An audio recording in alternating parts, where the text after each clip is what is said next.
পায়েল, পায়েল, বলছি আমার এখানে 10,000 টাকা রাখা ছিল, ওটা নেই, তুমি কি নিয়েছো? মা নিয়েছে টাকাটা। মা নিয়েছে? আমার পারমিশন ছাড়া মা আমার এখানে টাকাতে হাত দেবে কেন? মা, ও মা, এদিকে এসো। কি হয়েছে বাবাই বল। তুমি টাকাগুলো এখান থেকে কেন নিলে?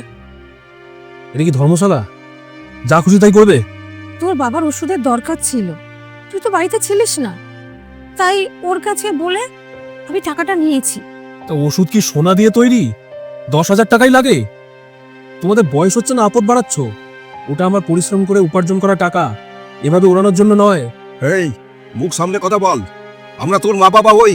আচ্ছা, বাবা মা বলে কি মাথায় চড়িয়ে নাচবো নাকি? কাল থেকে যদি 1 টাকাও লাগে তাহলে আমাকে 10 বার জিজ্ঞেস করবে, আগের থেকে কিন্তু আমার আলমারিতে হাত দেবে না। আর তাছাড়া বেকার মানুষের এত বিলাসিতা সাজে না। ঠিকই বলেছিস আকাশ, বেকার মানুষের এত বিলাসিতা মানায় না। একটা কথা শুনে রাখ, তুই যখন জন্মেছিলি না তখন আমার পকেটে 10 টাকাও ছিল না। তখন ডাক্তাররা বলেছিল তোর হার্টে ফুটো আছে। তখন আমি ট্রিটমেন্ট করতে আমার একটা কিডনি বিক্রি করে দিয়েছিলাম, তারপরে তোকে বাঁচিয়েছিলাম। তুই যখন ছোট ছিলিস না তখন তুই দামি দামি খেলনা কেনার জন্য বায়না করতিস, আমি খালি পেটে থেকেও তোর এসব শখগুলো পূরণ করতাম। তখন আমি বলিনি যে এই কষ্ট করে উপার্জন করা টাকা কেন ওড়াবো, কারণ তখন তুই আমার কাছে আপদ ছিলি না রে, ছিলি আমার কলিজার টুকরো। আজ দুটো টাকা হয়েছে বলে মা বাবার ওষুধটাকে তুই বিলাসিতা বলছিস?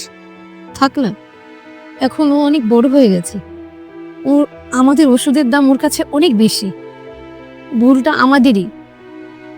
চলো। তোর টাকা আমি তোকে ফেরত দিয়ে দেবো, সুদ সহই ফেরত দেবো।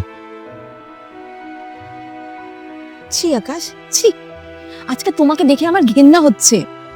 তুমি কি ভাবছো তুমি তোমার ওই টাকা দিয়ে ওষুধ কিনে দিয়েছো?